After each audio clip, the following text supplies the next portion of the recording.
Hello everyone and welcome to After the Collision. We sift through the Wreckage. Right here on channelattitude.com via Hamin Media Group. I am your host Jimmy T. That is the vet Jamie Williams. And we're back for another Wreckage, I guess. And vet, I mean, what's the haps lately, dude? What's been happening with you? Man, I'll tell you what's a wreck is my internet. It's in the process of being worked on.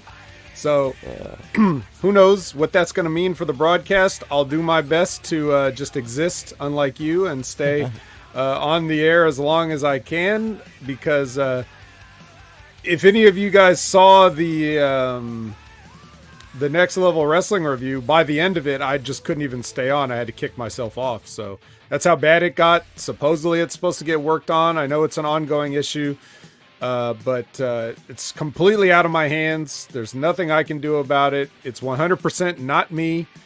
But we'll do our best.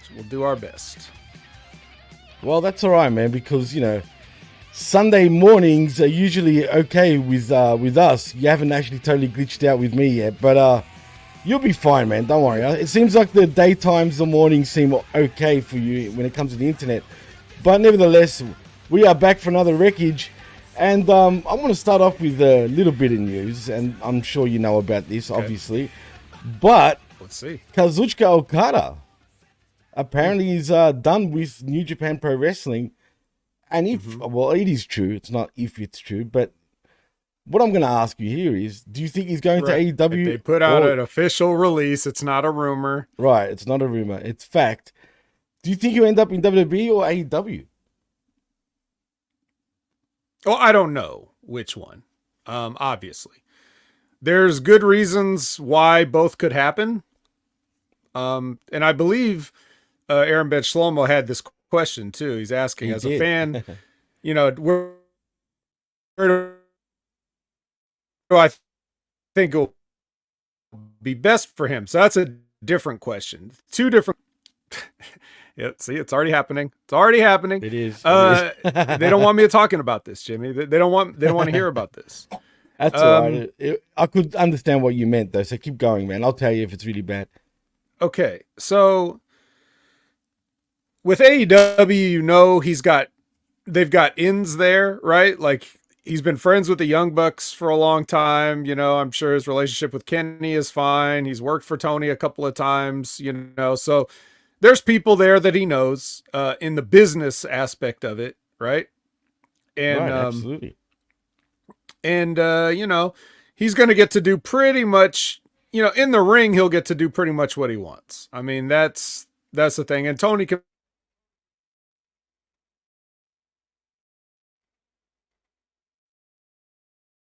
Okay. I think we've lost the vet, peeps. There you are. You're back. That time I didn't hear. Dude. I'm so fucking mad. I know, it sucks. I can't tell you how mad I am, you guys, but I'm holding it together because I'm a professional. So anyways, yeah. So what was I saying before I got cut off? You were talking about how, you know, Tony will let him how to wrestle in AEW and whatnot. And then I didn't hear shit after that. Yeah, that's basically it.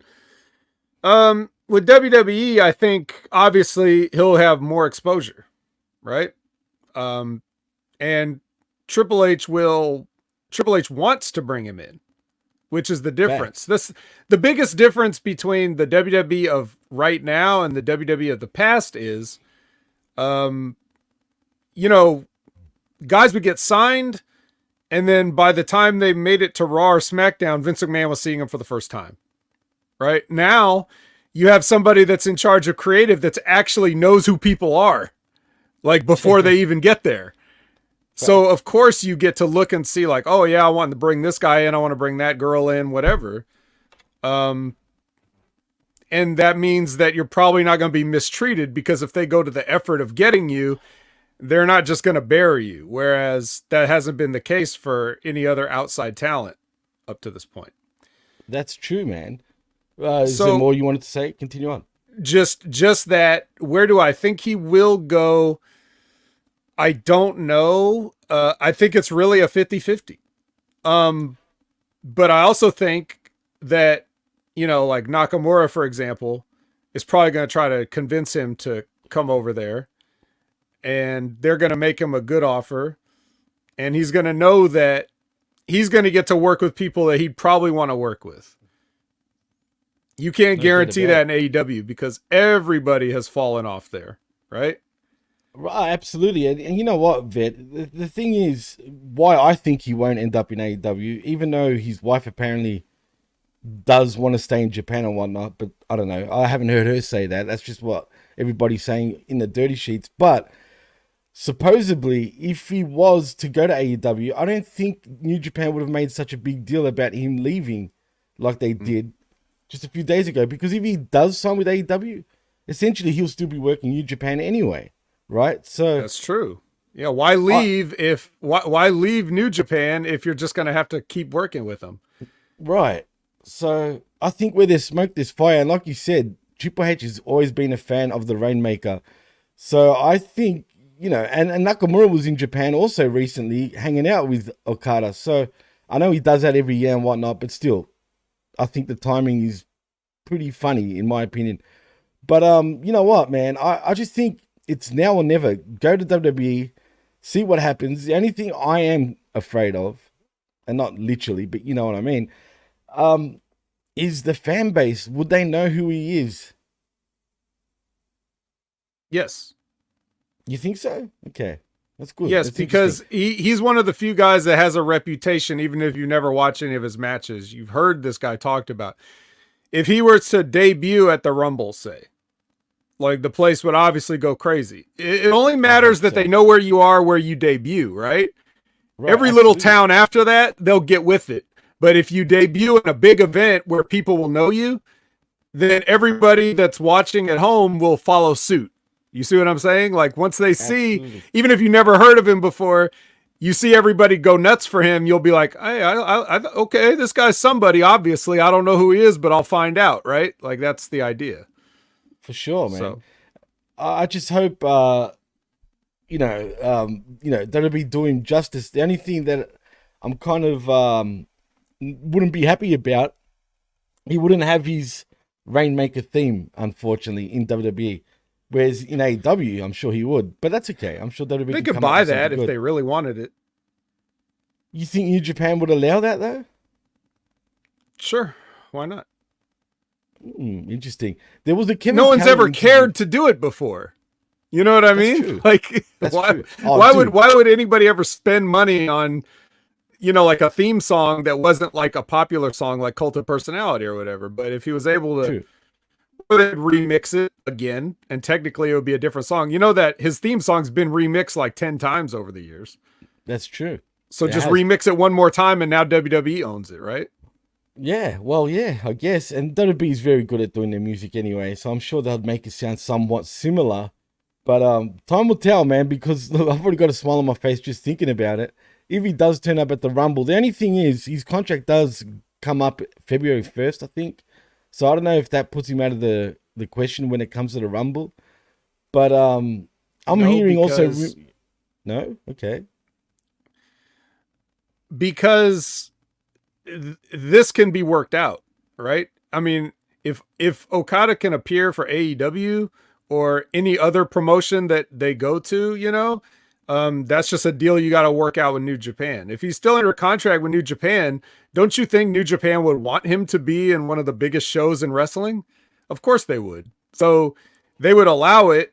I mean, Carl Anderson was a New Japan champion while he was in WWE. Yeah. That's true. Right? That's fact. So if they can do it for fucking Carl Anderson, of course they can do it for the Rainmaker, right?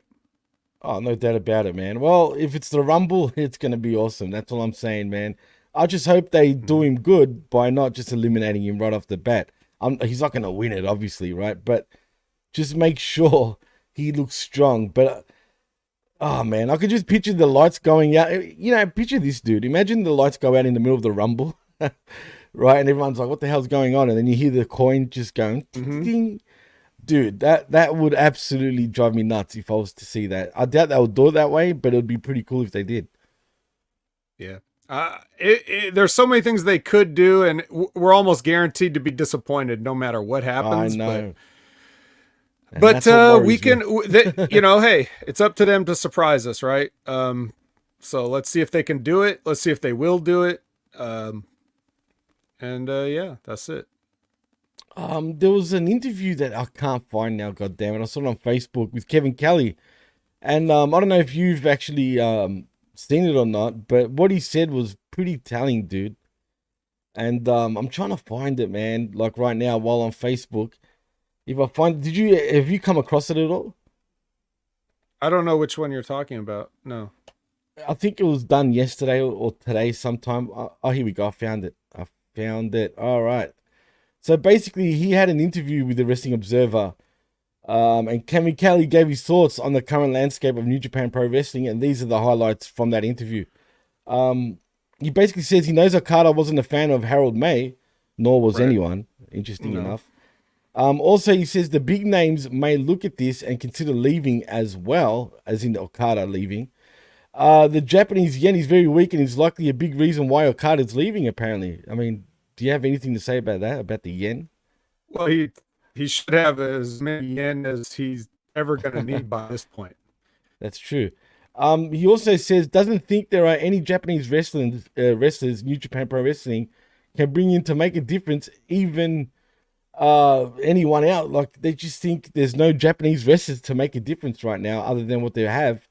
He says the last guy was the reason there were, I don't understand what this means. We're 4 G1 blocks, including one with just young guys. G1 doesn't need a catchphrase like born in the ring. Okay, I kind of get that now. He also says G1 should be cut down and remove Kenta. He doesn't have it anymore. Goto and Yoshihashi. That's interesting. Do you agree with that? Wait, Kevin Kelly's saying that? This is what Kevin Kelly said, yeah. That's weird that he would have an opinion on that. Yeah, maybe he got asked. Now, I'm just reading notes over here. I don't know if... look, I'm pretty sure he said that, but I don't know the exact context. He also said Hiromu should be moved up into the heavyweight division. Don't listen to the dinosaurs saying otherwise. Same with El Desperado. That's another interesting quote. Do you think he's right on about that? I kind of agree with that, to be honest. If you move those guys out of the junior division is dead. Which it already is. Point. I would restructure the entire thing, but I'm not in charge of it. So, well, that's true. There's definitely a lot of problems right now, but forget what Kevin Kelly said. Nobody gives a shit about Kevin Kelly. Here's what's really important. Go for it. What's very strange is if Tanahashi is the president, right? It's weird that Okada would leave like after that, because that would seem like if he wasn't happy there, it seemed like that would be a positive change. Maybe Tanahashi can't do everything immediately, but it seems kind of weird for him to bail right after Tanahashi finally gets the job. You know, that's almost saying like, I have no faith in you to do any better. Now, or it could be that he already made his mind up before Tanahashi ever got the job. You know what I mean? And just announced it later, you know, but I'm sure with the relationship they have, you know, they mutually talked about it and, you know, they're on good terms and everything, but it just kind of does seem, it almost seems like he's bailing on him, right? Like right at the wrong time, you know? Like, hey, yeah. Good luck without the guy that's been the top of the company for the past 10 years, President Tanahashi. Let's see you do better than Harold May without Okada, right? Like, Tanahashi's got an uphill climb right now, if he's in fact a legitimate acting, you know, like member of management, or if it's not just a title for the people. So that's kind of thing. But I know that there's probably no heat with them because they got a match coming up before he's out of there for good. It's going to be a singles match. They've already advertised it. So you wouldn't work with a guy if you had heat with him, probably, you know? Well, do you think, and you brought up an interesting point when it comes with Tanahashi having an uphill battle as being if he's the legit president of New Japan Pro Wrestling. But, dude, I mean, without Okada, I'm worried, though, for New Japan because I don't think they've done enough to elevate some guys, you know what I mean? And I feel like now I don't know if it came out of nowhere for New Japan or they probably didn't think it was going to go. I mean, look at all the names they've lost in the last year, dude. That's a shitload of fucking talent, man. I mean, and that's why we're on our third president in the last 2 years. Right. You know what I mean? Because they blame somebody for the business being down. But I mean, I don't know, man. Well, I think we're kind of losing the audience with all this New Japan talk, but let's get excited for Okada no matter where he shows up, right? Best wrestler alive. I guess you're right. That's true. Best wrestler alive, no doubt about it. But yeah, that's the major news, man. I mean, other than Seth Rollins getting injured, and Bret Hart apparently saying don't have any sympathy for him, supposedly, according to Bill Barty. So I don't know if I believe that shit. You know what I mean? Bad Barty is what I like to call it. Well, he's Bret Hart has been harsh on Seth in the past because that's ever true. Since that. Ever since that string of guys that he hurt back in like 2016 and so on. Yeah, but well, look, whatever. Well, man. regardless of what we think about it, that's how long Bret Hart has looked at it. You know what I mean? So it's nothing new with him. Well, anything else? No, nothing major, man. You know what? Let's get the collision right out, man. Maybe we can do this. Let's get through it before we get kicked off, or before I get kicked off. Yeah, let's do this, man. So let's get into the collision, shall we? All right. I was gonna bring up something, and I was hoping that Chris would be here, but I'll bring it up because they actually touched on it in the show. So I would have brought it up before, but I'll just go through it in the natural order. All right. So AEW Collision. January 20th. Jon Moxley versus Shane Taylor is the first match. Just out of nowhere, right? Like, I didn't miss anything, did I? No, you didn't, man. And again, this is already started badly, in my opinion, just because I'm sick of these matches just getting made and for no reason, man. I'm over it. I'm done. Yeah, it's like, we need somebody for Jon Moxley to go over on. You know? Jon Moxley is such fucking trash that, like, you can't even sell for Shane Taylor. Like, just saying, just sell something, John. Just sell anything in your life ever. Just one time, sell.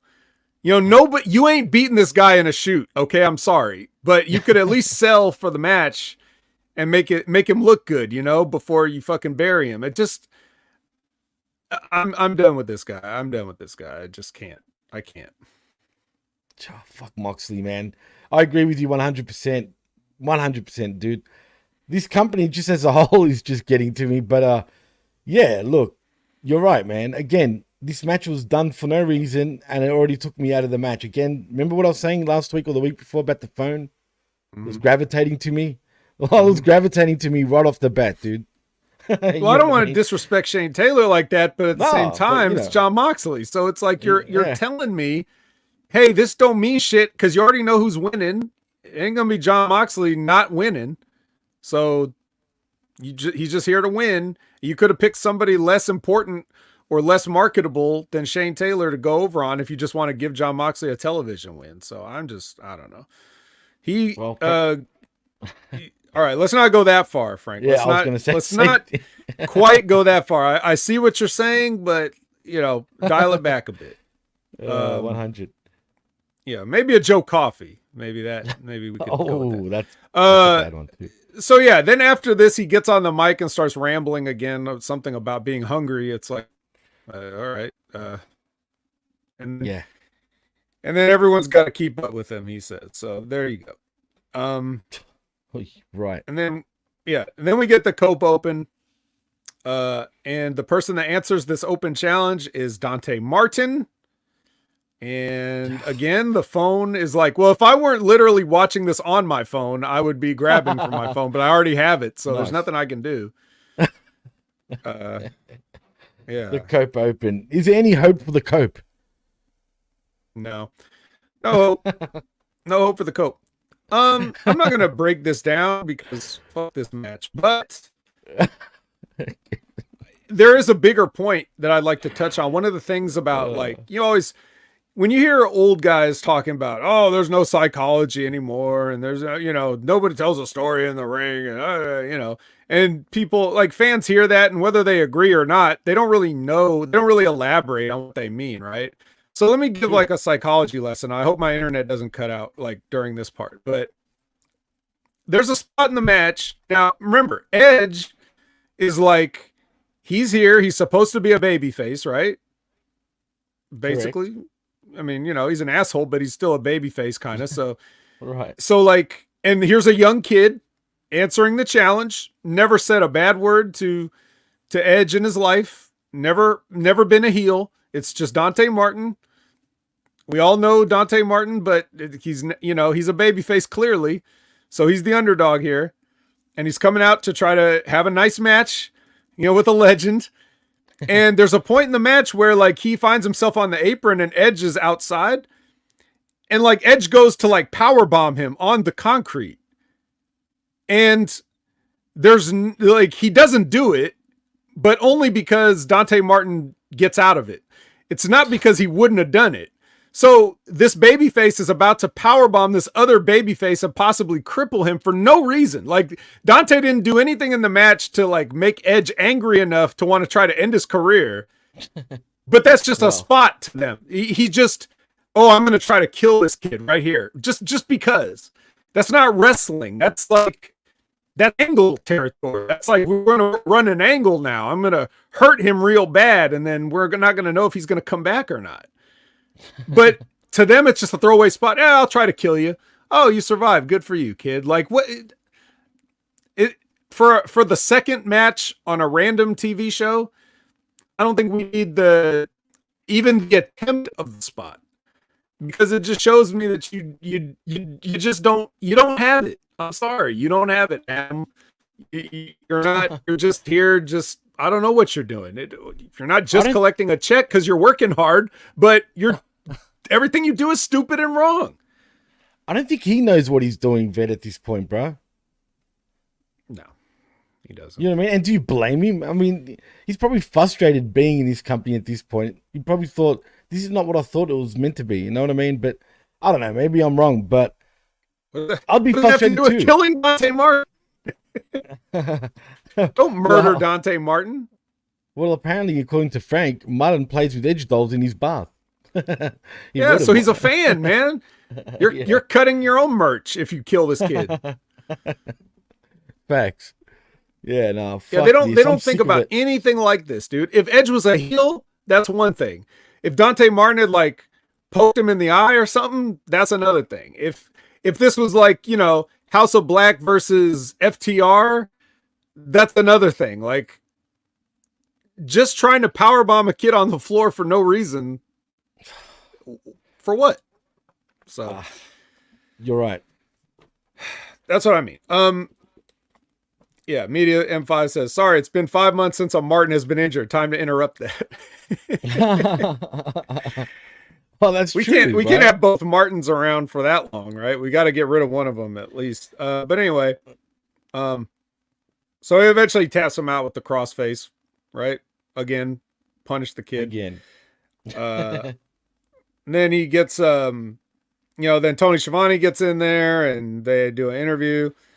And, he said, what was I thinking doing this open challenge? And so he brings up Christian and yada. Who cares? No one cares about anything he has to say. Let's see. Brian Danielson. Yeah, Danielson and Castagnoli backstage being interviewed. Any thoughts on that? What's there to say really about that bit? Let's be real. There is nothing for me to say about that, man. It's just, again, man, this show is losing, well, it has lost its identity so much so this is the show where we just throw anything up against the wall and let's just do it. The thing is, dude, is there any sort of continuing it? Oh God, I can't even say the word, but you know what I'm trying to say? Between Dynamite, yeah, that's it. Between Dynamite and Collision at this point, it feels like Rampage has more of that than Collision does, and that's what bothers me, dude. Like, I don't understand what what's this show meant to be at this point? Yeah, they want you to watch both shows, but one show doesn't lead into the other. It doesn't, dude, but it should be. And that's what's frustrating. I don't understand, dude. Like, I just don't get it. This show was worse than last week, and last week was bad. You know what I mean? Like, anyway, continue, please. Okay, well, actually, Aaron Ben Sholmo said, speaking of which, where's the other Martin? Does he still wrestle? And yes, that's funny that you asked that, because we go backstage and Lexi is with all of Top Flight, which includes the other Martin and Action Andretti. So they're all there together. Yes. And then Private Party shows up, and then kind of, wow, a match. Private We're going to get a match. Top Flight versus Private Party. Do you think this was done before one of the Martins had a match with Edge, or after? Right. I'm convinced it was right before. after. It was right after, but yeah. But yeah, so okay, so apparently whoever's recapping this isn't going to do it, so I have to stick it in. But so they actually showed like the highlights of what happened at the end of Dynamite. To your point about the connection between the shows, they show the main event where it was Hook versus Joe. Now, last week I talked about the way this match should go, and even though I've seen a lot of positive praise for the match and everything like that, I was left just shaking my head, because I was like, that's exactly what I said to don't do, Wow. Like it basically went the absolute opposite of what I said it should be. And everybody is just, they're fine with it because they don't know any better. But dude, I can't believe they did that to the Muscle Buster. Oh, that's what you cared about? No, that's this just is one this is thing. Hook we're talking about. He's lucky he got a 1 count.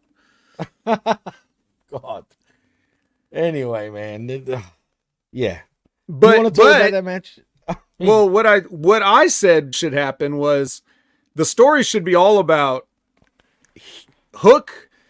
It can't get the red rum on Joe, and Joe can't keep the coquina clutch on Hook, because Hook's a submission expert, so he can get out of it, but Joe's too big and strong for him to hook it. So eventually Joe's got to put him down with the Muscle Buster, is what I said. So yeah, there's that. There goes that. But instead, not only did he kick out of the Muscle Buster, not only did he put Hook to sleep on his first try, like I said, don't do, but also the complete opposite. Right. Also Hook got a 3 clothesline comeback.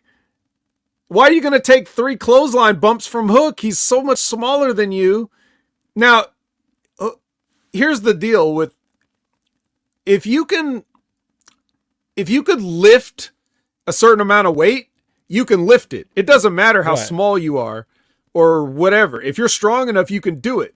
So if you can squat 500 pounds, then you could pick up a human, but you can't take 500 pounds with your arm and knock it over, even if you are big. You know what I mean? Like, it's just not realistic for Joe to be taking a bump like that off a clothesline from a kid that's not that big. So instead of suplexing him, which is his specialty, and giving Joe 3 different suplexes, he just gives him 3 clothesline bump, which is like the laziest comeback ever in wrestling. So they didn't do anything right in that aspect. Both guys did well in the match. It was just the structure and the story of the match was all wrong. They both did well. And I thought he was a little careless with Hook, especially on that table slam. But yeah, I don't know. What do I know? Did this really do anything? Did this really do anything for Hook in the end? Honestly. I mean, yeah, but he's just gone from TV for too long of periods of time, and he's not having matches of any real importance or significance in the meantime. So like, from this, as long as they keep him in a high profile spot, yeah, you could build off of a loss like this. But instead, what they're going to do is they're just going to have him back down wherever he was and forget about it, because they all get shuffled around, and then somebody gets a big match and then they get forgotten about. Well, guess what, Vet? I'm sure you heard this, and this actually makes sense because of this match, but rankings are back. Oh, good. Yeah. So now wins and losses do matter again. Yeah. Well, let's see. Show me. That's it. Exactly. Spot on. I don't understand why that is even back. I mean, if you killed it once, just leave it alone. But I guess they brought it back for whatever reason. Cool. Whatever. Like I'm supposed to care now. Yeah.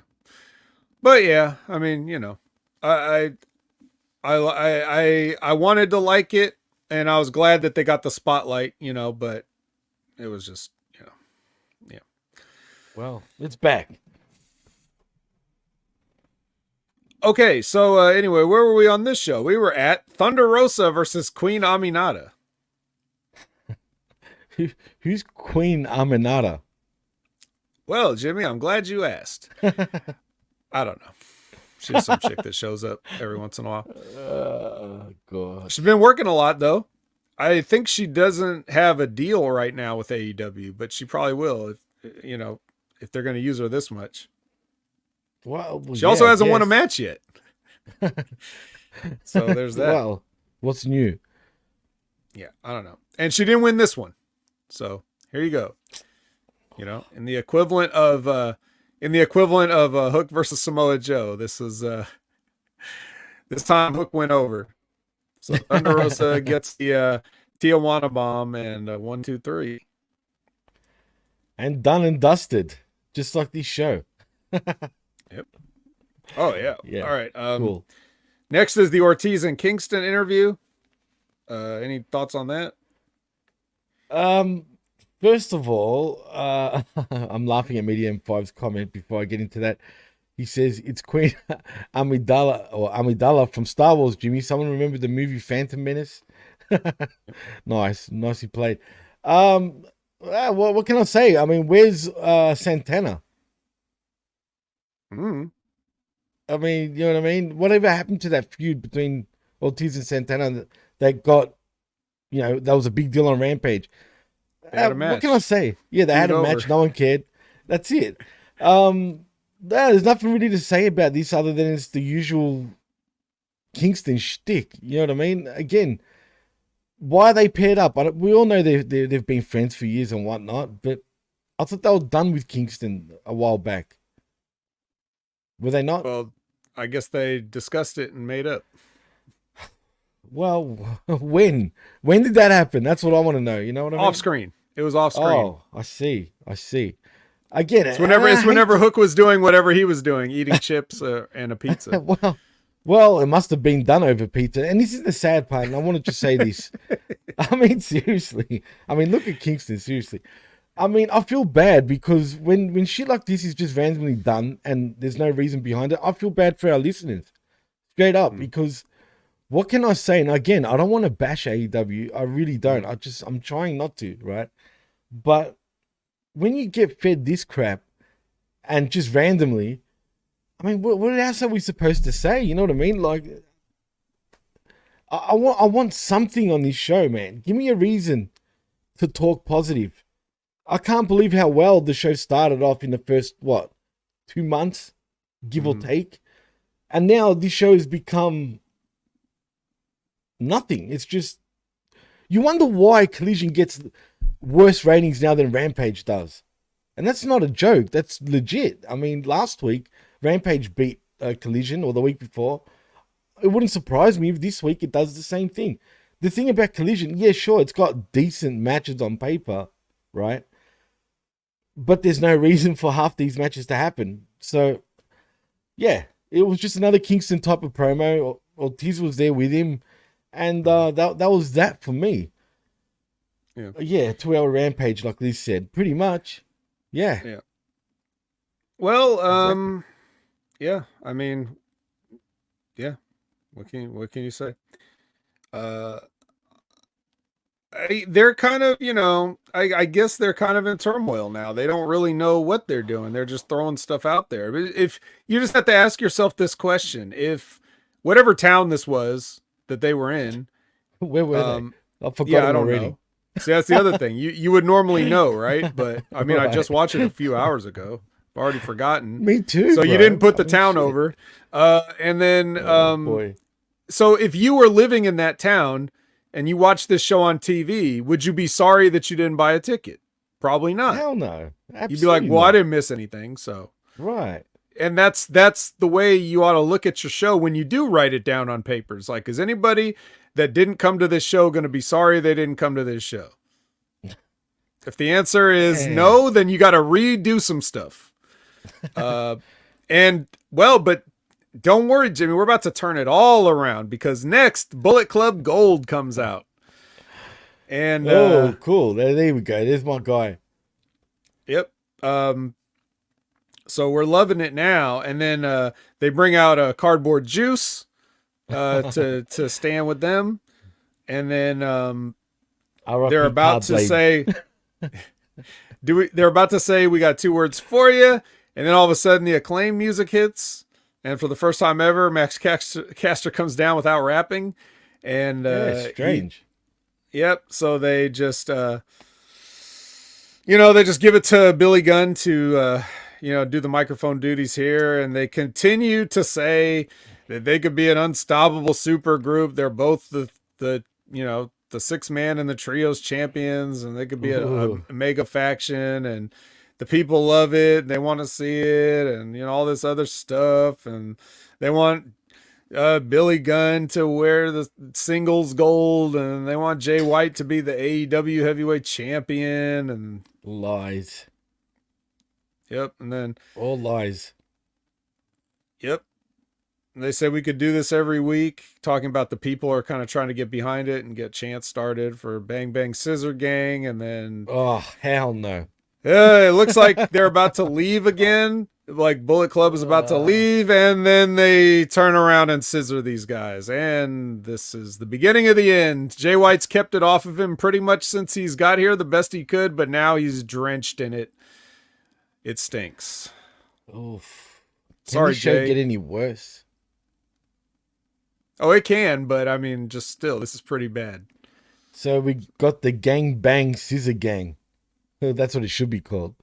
I mean, and that's thanks to Darkside Caster right there. This is how you watch a promising career die. Look, man, I know we're just saying that. Well, are we? That's the real question. But in truth, I hope we know that the Bang Bang Gang will turn on the Scissor Gang, surely, right? I mean, once they're done and dusted, once they get what they need. It's not going to make me feel any better about it. No, it's not. And that's the sad part. But why? Who's coming? I know who came up with this crap, but why do we need this? Like, for real. Don't the Bullet Club have other guys to pick from Japan to bring in if they need some help? Let's be honest. Yeah, but we're not going to do that. So we're just going to do this crazy idea that somebody had. Oh, man. Wow. This is sad, bro. Sad and sad can be. Can you picture now from next week, or I guess on Dynamite, they're going to be coming out, one's going to be rapping, Jay White's going to be like scissoring in the background. Oh, man. I don't like it, bro. I don't like it one bit, even if it's temporary. I don't like it, man. This is the ultimate test of Jay. We're going to see how he responds to this. He would hate this deep down, surely, right? This is not what he would want. Yeah. So. Oh, well, we'll see. We'll see what happens, man. I don't like it. You don't like it. I'm sure the fans aren't into it, except for the ones in attendance in the AEW Marktards that fully love this shit no matter what you tell them. So, whatever, man. This is TK, what he wants. TK gets what he wants, I guess. So, yeah, whatever. We'll see. Yep. I saw that. Oh, there's that too. Don't put that on us. Take that shit down. Don't ever put any comments like that up again. This is not a safe. That's it. This is not safe for a cardboard juice. Get it? Because the scissors. Yeah, true. Right. I mean, do you think they'll cut it in the end? I hope not. Now, if he comes back and says, "What the hell's going on? I'm gone for 6 months, and you guys." I bet you. Yeah. I bet you, man. I hope so. We could be wrong, but that's what they should do. When he comes back, he should just lose his shit. Mm-hmm. Yeah. All right. So speaking of losing your shit, next match is Buddy Matthews Oh versus boy. Daniel Garcia. Ah. Oh, you don't sound too enthusiastic about this one, Jimmy. What's the problem? No. Why? What's the problem? Dude. Why Oh, don't forget again? we got Daddy Magic on commentary too. So like That's a it's winners standard all now. around. Oh yeah. Yeah. Wow. Yeah. I'm hyped. Seriously. This is I told you, can it get any worse? It's getting worse and worse as we're going into the show, bro. Deeper that we go. Again, why? Why is this match happening? Is there something I'm missing? About sorry, my shit froze. What Oh, did you say? It's I'm just missing. asking What was you. missing? Well, why is this match happening in the first Oh, place? I don't know. Yeah, no idea. Oh, because Daniel Garcia is friends with FTR, so Okay. he gets to take on a guy from the other guys that they don't like. Cool. So Yeah. okay. Well, I Okay, mean, it cool. makes more sense than the opening match, at least. Man. I will say. So, what's funny is you guys know that I have invoked the Daniel Garcia in the main event means I get to skip it rule, right? Yep. However, this is not a main event, right? So I got to Right, watch it, unfortunately. right? Well, here's a funny story. No joke. As I'm watching this on my phone at work, right? And Daniel Garcia comes to the ring. The little thing starts buffering. And and then it says like, and then after like a couple of seconds of Man. buffering, the page says failed to load player. So even the internet doesn't want me to watch a Daniel Garcia match regardless. Oh man. That And is it's not my awesome. home internet. This was when I was at work. So it's like, yeah, they're trying to send me a message. The universe is sending me a message, It's a but sign. yeah. So Was damn. it would have been good if he was just dancing his way to the ring. Boom. Yeah. Oh man, your internet's a smart friggin' internet. That's all I'm going to say. Well, your phone internet anyway. Yeah. Yeah, they knew. But I tried to watch it anyway. You know, a bunch So of did it shenanigans skip all happened. the way Like, through. yeah, no. I had to. It wouldn't. It just got stuck. It would not load that match. So like, I had to skip past that point. So I may have missed a couple of minutes of it, but you know, ultimately, yeah, it's pretty bad if the internet doesn't like it. Dark Side Caster says, which is true. Um, ultimately, like all the shenanigans, everybody on both teams runs out here and tries to get involved. But then he gives Matthews with a roll up, of course, and then they immediately start kicking the shit out of him. And then, you know, FTR comes in and then they get a pull apart and all that, you know, so. FTR, the House of Black, they're in purgatory right now, dude. How do you not know what to do with talent like these guys, man? Like, really? How do you fuck up the House of Black? Think about this. I don't know if it was you and I talking about this or it could have been another show. But when was the last time Aleister Black had a singles match, Vet? Oh, I don't know. Neither do I. No idea. So, NXT? No, I know he's had singles matches in AEW, but Do you? really, man? No, he did. I think his last. Oh man, I can't remember. Doesn't even matter. It doesn't even matter, right? At this point, it doesn't matter. So yeah, who cares? But the point is, I'm sure this is not what he asked for, dude. You know what I mean? I'm sure he really does want to have his own thing going. You know what I mean? And like Labrat says, Coke is a hell of a drug. If only. Right? I mean, shit. Yeah, I'm just sick of shit like that. You've got all this talent, right? You want to vie to be number one in the pro wrestling business, supposedly. But you're not really putting any effort to be that. Well, maybe in Tony's eyes, he is. But this is not an effort in my book. And you're just screwing around so much talent. And they're probably miserable, dude. I mean, I know Buddy and Aleister Black were. They wanted out. But you're going to, keep him there. So whatever. Tag matches it is for them. I guess they probably take it a la carte too. Like at least Yeah, Buddy and Daniel probably look at it as like, well, at least we get a singles match on TV, you know? Like that's nice for them. Buddy is, but yeah. why not Black? I don't know. I really don't. I really don't. And it's funny because he's the only guy that I ever saw out of all these guys that had anything to him. And he had to win me over too, because when he was in NXT, I wasn't that into the gimmick and everything like that, but he actually in the ring won me over. Like, I liked his actual matches. I don't really like his look. I don't really like his gimmick. I don't really care about him, but in the ring, like, his matches were good. So I was interested in watching them. And then he ended up going up with Ricochet.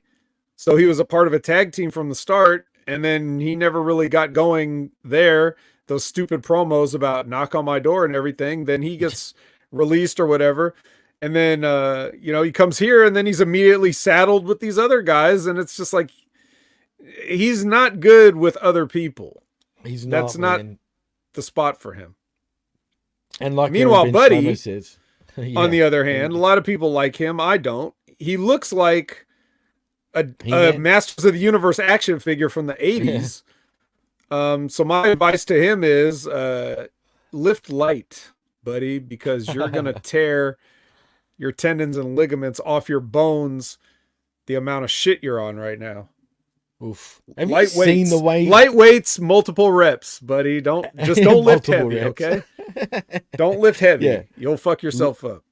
Do more reps and lighter weights, man. Not fucking less reps and heavier weights, because that's how you get so big. But have you seen him? Like, the thing about Buddy, he's a weird cat, dude. I'm not going to lie. Like, I was seeing some videos of him and Rhea doing, because they do some internet shit together.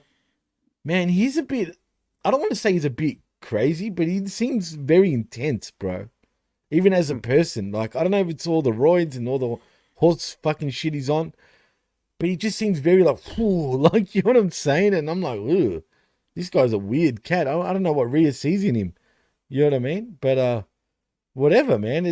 He's just a weird cat. But if you're part of a group called House of Black, get the fucking Buddy out of your name, dude. Please. Shit, at this point, just call yourself Michael or something. The Dark Angel Michael or something. I don't know, Dark bro. Matthews. Yeah. Let's do it. That's it. It's as simple as that. Get the Buddy out and do something else, man. All right. Well, anyway, afterwards, FTR and Daniel Garcia are backstage, and Dax Harwood tries to cut a promo, and he gets flustered and says the name of the wrong town, and then then he says, I don't, whatever. It's 6-man match in a steel cage, and then that's okay, I guess. Since he said it, now we're doing it. Woo. Cool. All right. Here's another one. Roderick Strong versus Matt Sydal. Oh, didn't they already have matches, dude, recently? I don't know. Or they were in tag matches. Where was Christopher Daniels in this? I don't know.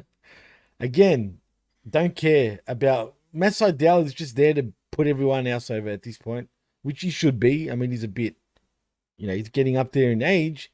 Heck, his hair's starting to show it. And like Aaron Bench Slomo says, yeah, at this point, I was dangerously close to falling asleep. Mm-hmm. It's true. Well, you don't think Sydal was able to pull it off, do you? You don't think he was able to bring that W home since they matter now? Oh, well, yeah. I mean, I thought, he might have a chance, surely, but against the guy in the main event angle and going for a championship? Yeah. Yeah, stuff this, man. Again, no reason. They've had this match a million times. Roderick Strong, we know he's great in the ring, whatever. But again, I just don't care. Yeah. Well, when Orange Cassidy is taller and has a better physique than you, I'm not interested. True. Yeah, with all due respect to Roderick Strong, but all right, so main event is Bryan Danielson and Claudio versus Eddie Kingston and Ortiz. And jeez, go continue. You want to know what's funny? What have we been talking about Bryan Danielson, Jimmy? Like how it's like, why does he continue to do these time of matches where, they seem dangerous and unhealthy at everything, right? Right. And then he gets in here in this main event. Like, we've had a shit show all night and the people are ready for something. And this is the night Danielson starts to work and do the whole like cheering spots and like, hey, you You go up to the top rope, then I'll go up to the top. Like this is. I was like, what is this? A Jerry Lawler match from Memphis? Like, are you gonna lock up or not? Oh man, I guess I'm glad that he's finally listening, but like, you know, I hate to say this, Vet. One too many knocks to the head, bro. Surely. So he got knocked right now. So now as long as he doesn't take another bump, like he'll stay thinking good. Like, and if he takes another bump, then he'll go back to doing crazy shit. I bet he does, bro. I said this once. I'm going to say it again, man. And I hate saying it. Honestly, I really do, because I mean, I was a fan of Danielson, a huge fan of his, but does he really know professional wrestling? He comes across like Moxley to me, in a sense, not by his match style per se, but just his thought process. You know what I mean? What, run over the guy and take 90% of the match and then beat him anyway? Yeah, exactly. Yep, and that's it. That's the gimmick. Blackpool Combat Club. We take 90% and beat you. We take 90%, beat you. I like it. But I mean, yeah, and he's no longer blind in one eye, like Retro Rocket says. His eye is fine. He went to the Tokyo Dome. Okada clotheslined the shit out of him, and his eye right back into place. So he's good. You know what? Elizabeth brings up an interesting point. She says, was it just me, or was Nigel healing out on Blackpool? Like, why was the heel commentator healing out on the heel team? She ain't wrong. But I don't blame him either. Let's be real. I mean, well, I don't know if Liz just decided to pay attention tonight, but you know, Nigel's been running his own angle against Danielson ever since Danielson's been there. So, and yeah, he's going off their real history. He's not, you know, kind of like even when remember when Hulk Hogan turned heel and Bobby Heenan still didn't like him. Yeah, I love that, because I told you he was yellow all along. Right. Yeah. So that's why. It's a personal thing with Danielson, and Nigel just keeps doing it. And I think they were supposed to have. I think the idea was that they were going to have a match at the Wembley last year, but Danielson got himself fucked up and couldn't do it. So Nigel had been trying to get in ring shape for one more match, and then Danielson couldn't do it. So, and he did get into shape, dude. Did you see the way he looked right before All In? So maybe that'll be like Danielson's last match. Maybe it'll be him and Nigel at All Out too, if everything goes to plan. Cool. I'm excited. Something that was meant to go down so many years ago. Whatever. Cool. Mm-hmm. Yeah. So if anybody cares, what happened? Ortiz got beat. What do you know? Wow. Yeah, they weren't going to beat the Triple Crown champion in this. So I feel bad for Ortiz too, dude. I mean, not that he's meant to be a high. I mean, let's be honest. He's not ever, and I'm sorry to say this, especially to Ortiz, but he's never going to be a main event type of guy unless he's in the tag team, you know, formerly known as LAX. And even that is down the toilet. Or this match, right. Which was the main event. It was, but on a technicality, yes, it was the main event. But cool, whatever. Again, why was this match happening? I'm sick of all these guys having random matches. This was the worst collision, dude, in the last, and they've been pretty bad the last few weeks. This one though, oof. I already know what grade I'm giving it, and it's not going to be a D, put it that way. Oh yeah, no. Well, let's just go to grades now. Go ahead with your grades, Jimmy. A big fat F, bro. Whoa. This was a big failure from the get-go. I mean, tell me one match. Actually, okay. The only thing you can't, but the only thing that actually had some sort of story that continued from, you know, weeks previously was really the Bullet Club Gold and the Acclaimed. That's about it. That was the worst thing ever. And that was the worst thing ever. Everything else was just bullshit, including that segment. But I'm just trying to point out something positive, which we didn't like. But I'm just trying to say that was the only thing that was somewhat storyline. Everything else is just stupid. And like Labrat says, I give it an incomplete due to falling asleep. I fell asleep last week. I said that.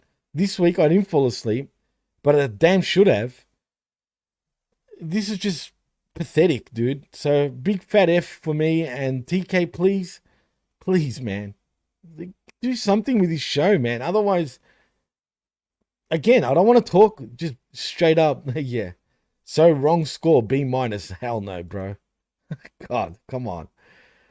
Yeah, please just give us something. B12 for Buddy Matthews.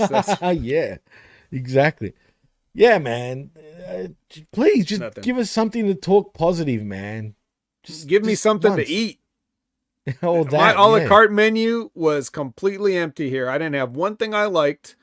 And even is Jay White, but it was like, it was almost like, it's like, I'll take one Jay White, please. And they're like, oh, we're out. We only have the vegetarian substitute Jay White. It's like, oh, shit. Vegetarian substitute. The vegan Jay White, right? Yeah. Nothing else. Like none of my other favorite people, not even a Dark Sky. No. Nothing. Thunder Rosa is okay, but like, again, squash match, sort of. The squash matches still go 5 minutes and through a commercial break, but, you know, like, nothing. Nobody was here. Nobody was here. Nobody was here, and his show's just getting worse by the week. Do you think there's a chance his show will get cancelled? I don't know. No? They can't have 3 shows, bro. They don't know what they're doing with one, let alone 3. They just can't. I mean, you could say Rampage, let that go. But you know what? At least Rampage, it is what it is, if that makes sense. I think that there's a lot of talk, as usual, about Warner Brothers Discovery because everybody now is a super knowledgeable expert on network and cable television and all the executives and all their business and what they think, right? Everybody became that. You know, remember during the Attitude Era, Jimmy, when we would go to school and be like, hey, did you see what the ratings were last night? Or no one like, hey, do you think USA is going to renew Raw for another deal? Like, because Stone Cold stunned Vince McMahon? Like, all of a sudden, people have become extremely interested in these type of things, especially where it relates to AEW. And yet, every time they try to spin this to how bad AEW looks, they're still here. They're still on TV every week. They're only getting more shows. Keep getting shit like Battle of the Belts. It's like we can't get enough AEW. I don't think Warner Brothers is interested in kicking them to the curb because it's cheap programming for them and it's easy and they've already got it established. And if AEW makes a few changes here and there, there's a lot of potential for growth, but they're just not doing it right now, but they could. Meanwhile, if Warner Brothers was trying to put something else in these primetime slots, they would have to pay for it. And we all know Warner Brothers is fucking in danger of having to get merged again. Because they already merged with the fucking Discovery Channel, so Shark Week took over Warner Brothers. And then now you've got rumors that like they're about to merge with somebody else, like what was it, Comcast or something? Like Comcast, they were going to get, they're going to get bought. They're not in a good place to be spending money right now. Why does this always happen with Warner, man? Like what's they're the shits, and they've been the shits. Warner Brothers been the shit since forever, dude. Think about it.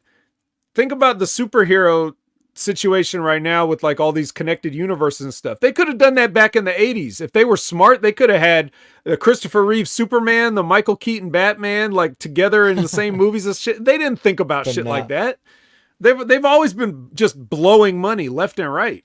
You know what I mean? So they're not gonna pay the rights fees that WWE wants and is going to ask for. You know, that's just a bluff to make AEW try harder, you know?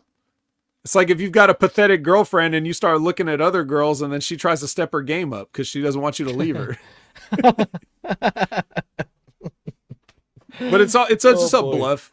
They're not going anywhere. No, you're right. That's true. But at this point, though, for AEW's sake, man, I'll just keep it to 2 shows and one being an hour is just right for them. But whatever. I mean, according to them, they think they're killing it. So whatever, each to their own, man. But I truly, look, let's just make this clear. We're not AEW haters, but when you put shit out like this, man, what can you say that's positive? I mean, cool, it's wrestling. One show at a time. This show sucked. Try again next week. So like I said, man, F for me. F for me. It's an F. It's as big an F as they've ever had. Because even though they've done some bad shows in the past, there would always be like one little thing I liked. This didn't have even that. So F. Wow. I think that sums it up. Is there anything else that we really need to talk about? This was probably the fastest Wreckage we've sifted through, actually, as a matter of fact, dude. And I'm sorry to the listeners, but there's really not much more to talk about when it comes to this show. Other than just I'm negativity. sure they've all got better things to do than to hear us just recap something they didn't want to watch anyway. So, well, I don't think they'll mind too much. No, you're right, man. So I guess let's take it home then, Vet. Saying that, man, tell them where they can find you. Well, you can try to find me on all your favorite social media platforms at Opinion Haver. At least those I can get back to you on. Now, as for the weekly shows, it's a little tricky. Hopefully, Comcast, instead of buying Warner Brothers, maybe they'll just fix my internet. So do your best to fix my internet, Comcast. And in the meantime, I'll be on Next Level Wrestling Review every Wednesday at 8 a.m. Pacific, 11 a.m. Eastern with Big Ray Hernandez. We talk about NXT, which also sucks and usually probably gets around an F from me, but for different reasons entirely. And then you've got Monday nights. Instead of watching Raw or football or anything else that you might watch on a Monday night or Law and Order, you could watch, the